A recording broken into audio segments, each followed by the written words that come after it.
Hello guys, it's your boy Young Diamond. Now in this video we'll be talking about Nigeria history and African history.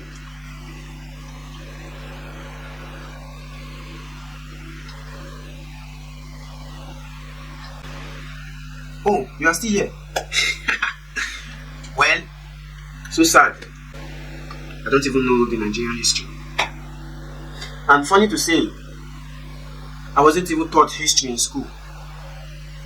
Right from my kindergarten up to when I left school, we had nothing about Nigeria history. So what history would you have expected me to tell you about? The only aspect of history we were taught in school was in government. We had a subject called government where they taught us about the government and other stuff that transpired before independence and also after independence, where we had the Lord Lugard, the different constitution, the different governor generals in Nigeria and what have you. That's it. Every other thing is just hearsay. This one said this, that one said this, and all this stuff. And it's really heartbreaking because this generation, we've lost our roots. We have no idea of our history because it has been stolen from us, and we've been taught so many things that we are not even supposed to be taught. Now, me living in Nigeria, staying in diaspora, I've come to discover that the history of every country is paramount to its existence.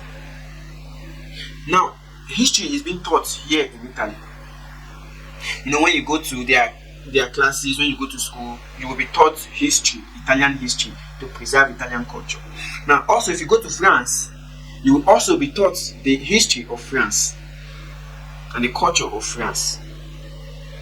Likewise, you go to other countries, they teach their history. Now, the question would be, why was history taken out of the African curriculum? Why was history taken out of the African curriculum? Now, it's something to be suspicious about, and it's something to, question the system.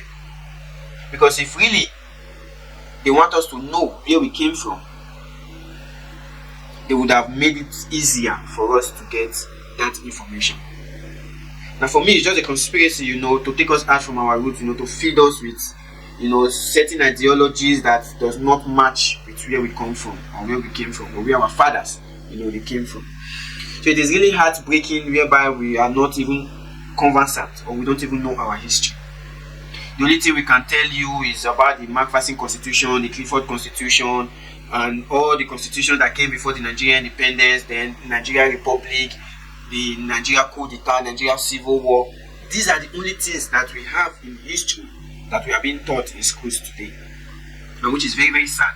Nigeria has a vast, line of cultures and traditions, and also history that are very, very interesting to behold.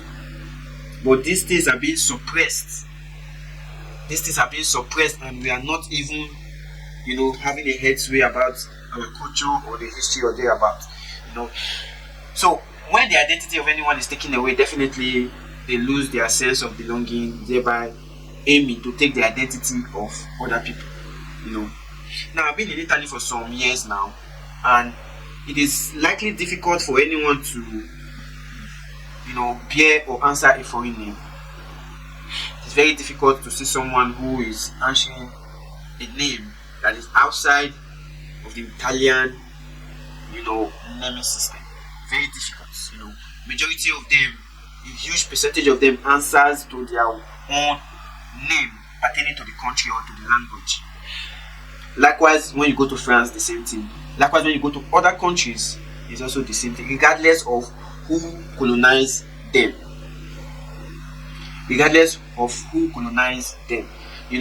But when we come to Africa, the dynamics changes. There is change in the dynamics of how Africans are named.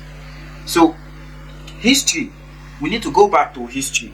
That is why I so much love Big Ben Kuti, which is Shehu Kuti. He talks deep on Nigeria history that even is not in the books, or probably is in the book but hidden far away from the reach of ordinary people.